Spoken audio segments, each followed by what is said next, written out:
इनको जो प्रॉब्लम है कि ये इलेक्शन क्यों नहीं कराना चाहता, क्योंकि अभी जब तक इनके केसेस मुकम्मल तौर पे ख़त्म नहीं हो जाते उस वक्त तक ये इस चीज़ पे आगे नहीं बढ़ेंगे। सो ये तो है इनका मेन पर्पस। और फिर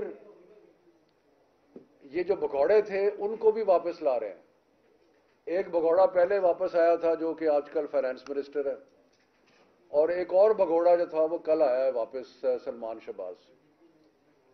और ये जो सलमान शहबाज है, मुझे बड़ा अफसोस हुआ जिस किस्म की ज़बान उसने इस्तेमाल की चेयरमैन पीटीआई और साबिक वज़ीर आज़म जनाब इमरान खान साहब के लिए। तुम अपना स्टेचर देखो और तुम इमरान खान साहब का स्टेचर देखो, तुम क्या चीज़ हो। Kick back specialist. और किक बैक स्पेशलिस्ट तुम हो, तुम एक छोटे से बोने हो, और एक ऐसी शख्सियत से जो कि सियासत के अलावा सारी दुनिया में जिसका एक मुकाम है, उसके बारे में इस किस्म की घटिया ज़बान आप इस्तेमाल कर रहे हो। ये सिर्फ और सिर्फ एक चीज़ जाहिर करती है कि आपकी तरबियत माशाल्लाह जिस माहौल में हुई है वो कोई काबिल दीद नहीं है।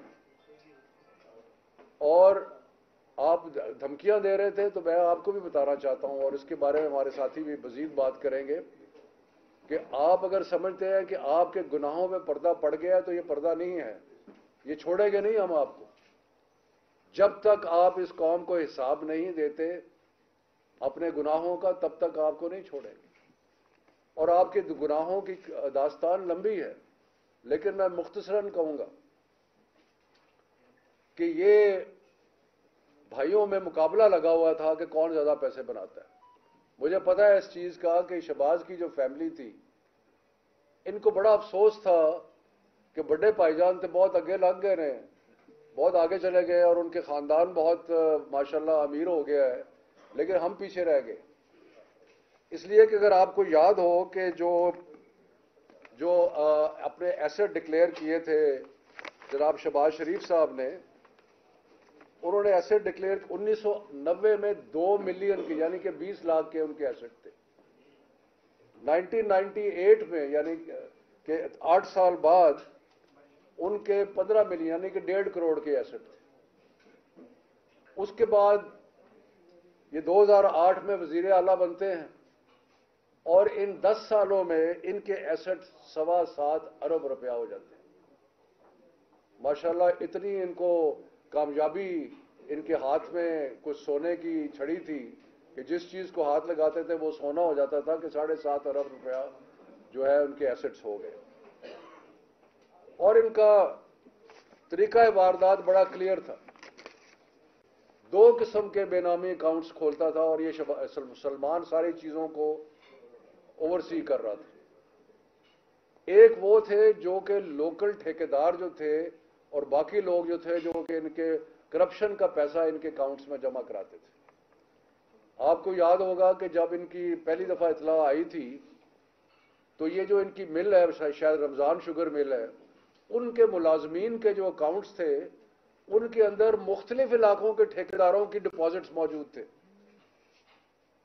और उसमें कुछ सियासी लोगों के डिपॉजिट भी मौजूद थे। लेकिन यानी कि हर किस्म की रिश्वत जो थी वो उन अकाउंट्स में नजर आ रही थी, और मुख्तलिफ ठेकेदार, कोई गुजरात का ठेकेदार है, कोई कहीं का ठेकेदार है, वो पैसे जमा करा रहा है।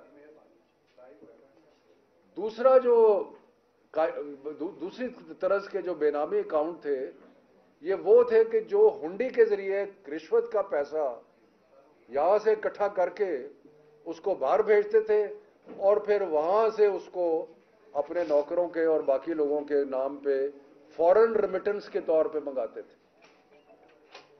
16 अरब रुपया इनके अकाउंट्स में से निकला। इसको शर्म आनी चाहिए ये सलमान शहबाज को करप्शन की बातें करते हुए। जो 16 अरब रुपया निकला इनके अकाउंट्स के अंदर से, और मुख्तलिफ लोग, और वो ऐसे लोग हैं जिनका नाम हर शख्स की जबान पे, मकसूद चपड़ासी हो गया, पता नहीं को पापड़ वाला, को फलाना, उनके नामों पे इन्होंने पैसे मंगाए, और उनके नामों पे मंगा के इन्होंने करप्शन की। तो इसलिए इनके ऊपर 2 बड़े सीरियस चार्जेस हैं, और वो जो 2 चार्जेस ये हैं कि इन्होंने अपने असासे अपनी इनकम से ज्यादा बनाए हैं, और वो कहां से आए हैं। हमें पता है वो कहां से आए, वो करप्शन से आए। ये जो बड़े बड़े प्रोजेक्ट ये थे, इनमें ये पैसे बनाते थे।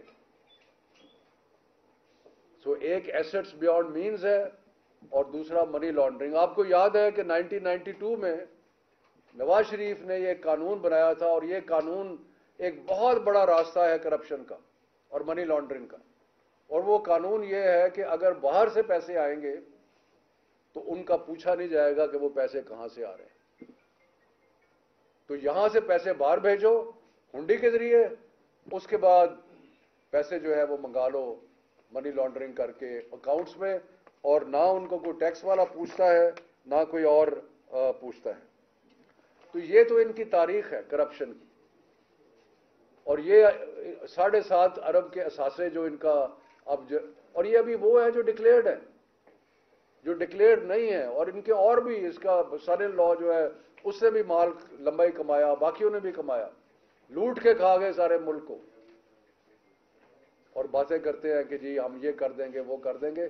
ये हिसाब होगा और आपको कभी भी माफ नहीं किया जाएगा। आगे इधर आइए, आप इधर।